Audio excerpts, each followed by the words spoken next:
everyone. I'm your host, Jenny. And I'm your co-host, Jessie. You're listening to Milkshakes and Ghosts. This is a podcast where we discuss all things ghostly and spooky while drinking milkshakes. Jessie's my daughter. And Jenny is my mom. The reason we started this podcast is one day we were drinking milkshakes and we were telling spooky stories, and I came up with the idea of doing a podcast called Milkshakes and Ghosts. I thought it was a great idea. A really good idea. Not only do we get to hang out and spend time together, we get to talk about one of our favorite subjects, which is ghosts, and all the hauntings that come with it. Now, I'm drinking a delicious butter pecan coffee milkshake today that I made, of course, with delicious butter pecan ice cream and my Juan Valdez coffee that I love to make every morning. I threw it all together and mixed it in my blender, and now I am enjoying this delicious shake. Jessie, what type of milkshake is in your cup today? Because I cannot see what it is. Right now, I'm drinking a strawberry banana milkshake. I made it. It's made out of strawberries, strawberry milk, strawberry ice cream also. I put whipped cream on it and a cherry on top. That sounds delicious. Yes, I know my milkshake sounds delicious. I have a really spooky story to tell today. Jessie, is it okay if I go first? Yeah, sure. Thank you, because this story I'm so excited about. My story is about an underground labyrinth of tunnels that contain the remains of around 6 million people. Do you know what I'm talking about? I think I heard a story similar to it, but I don't know if it's the exact story that I'm hearing right now. It's called the Catacombs of Paris, France. Does that ring a bell? No. All right, so before I start my story, I would like to apologize for all the French words I'm going to mispronounce, okay? I use Google Translate to learn the proper pronunciation, and I'm going to try my best not to mess up. However, I can make no promises because it's me. All right, so let's dive into the history of the catacombs before we get into the hauntings. The catacombs were built in the 18th century to help decongest the city of its overwhelming cemeteries. The catacombs construction extends south from the former city's gate, also known as the Gate of Hell.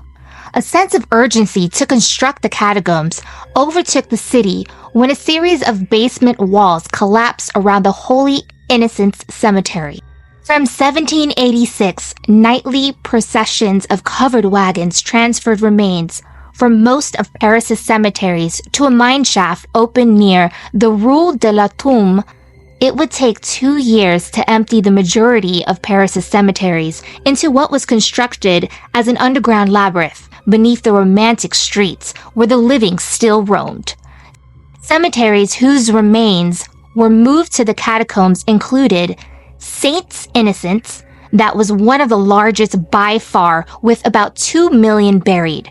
Saint Etienne de Grasse, and I'm so sorry if I said that wrong, that one was one of the oldest cemeteries. Madeleine Cemetery, Uranus Cemetery, and Notre Dame des Blancs Montaux.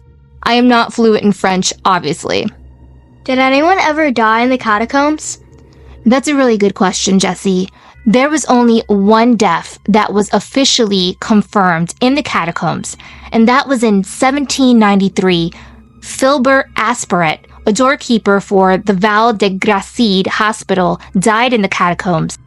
It is thought that he had lost his light source and was left to die in the darkness. In 1804, 11 years later, his body was found, only a few meters away from a staircase that would have led to an exit. He was only identified by his hospital key ring and the buttons on his jacket.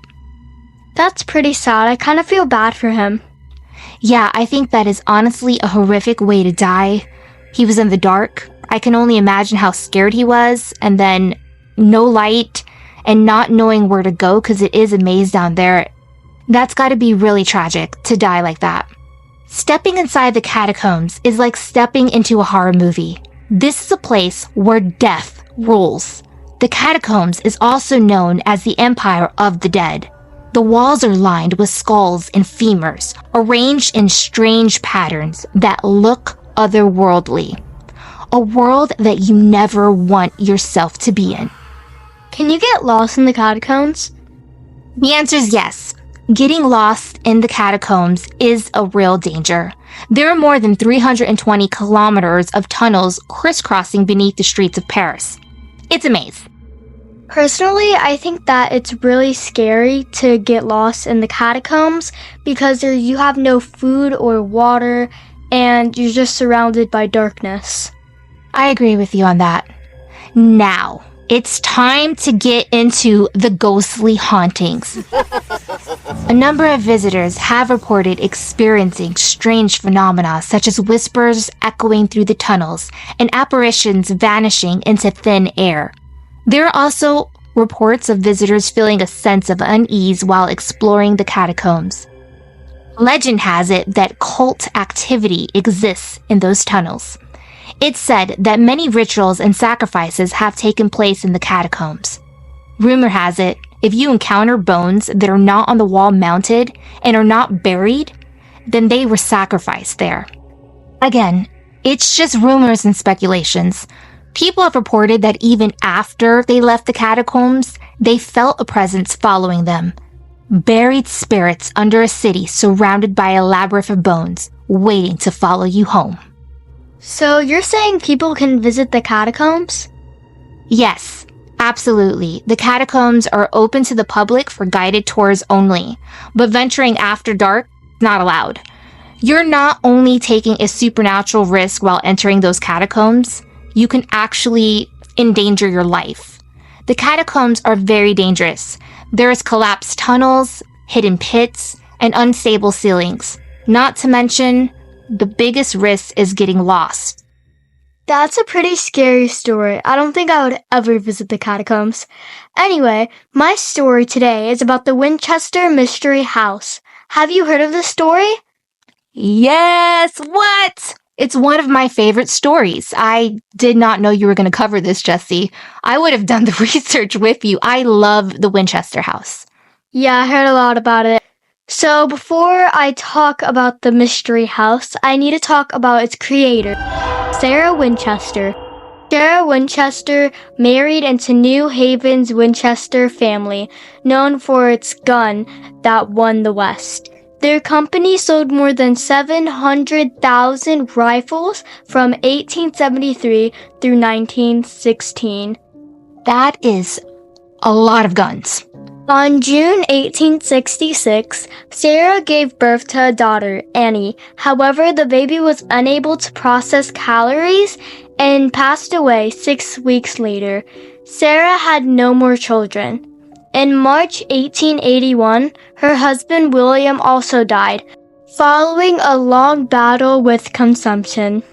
Sarah inherited a 50% stake in her husband's company, worth approximately $20 million.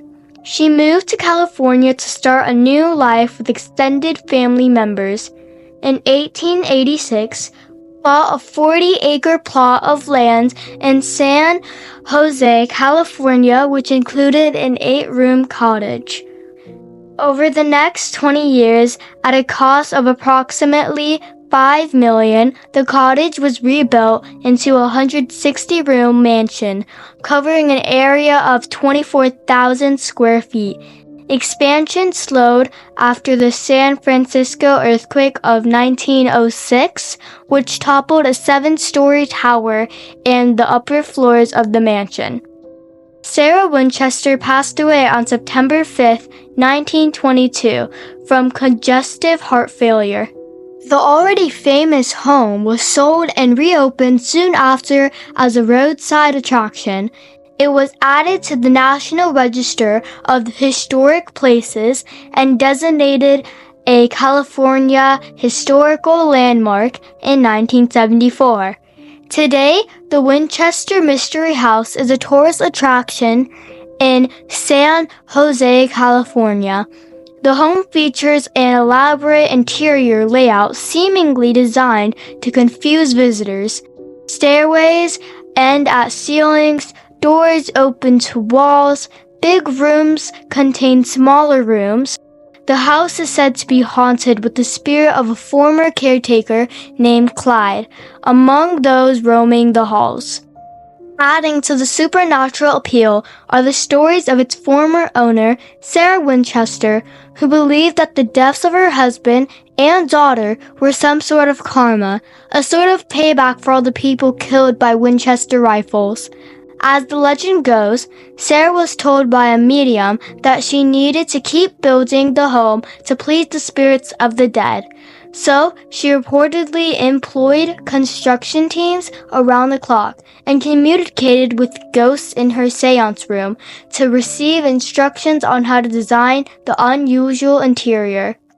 You know, a lot of articles online do not say how remarkable Sarah Winchester truly was. They like to paint a portrait of her being a little crazy. Jesse, fact of the matter is, Sarah was a wife and she was a mother. She lost the two people she loved the most.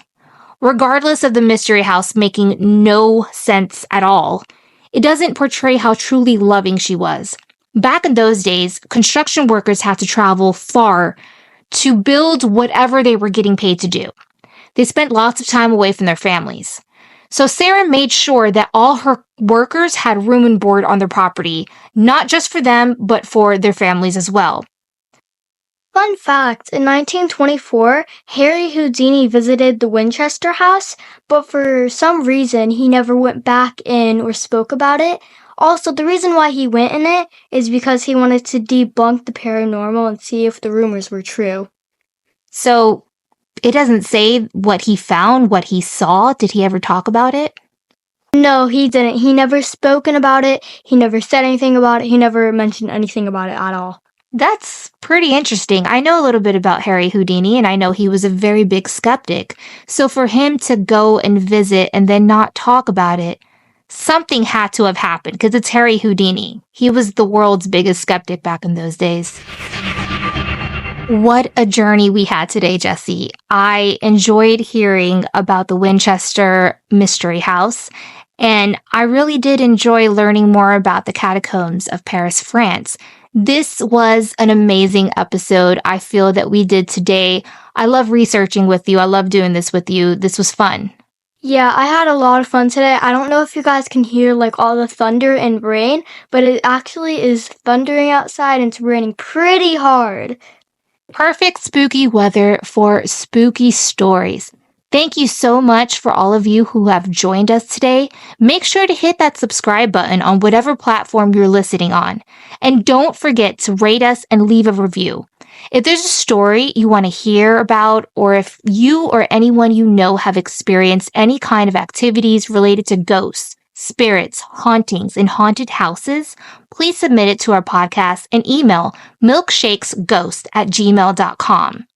Don't forget to subscribe to our social channels. Our TikTok handle is @milkshakesandghosts. Our Instagram and Threads handle is @milkshakesghosts. Our Twitter handle is @milkshakesghost. And our YouTube handle is @milkshakesghost. I will link all the socials in our show notes. If you don't already know what the show notes are, it's in the description of our podcast, wherever you're listening. Keep drinking milkshakes And keep being spooky!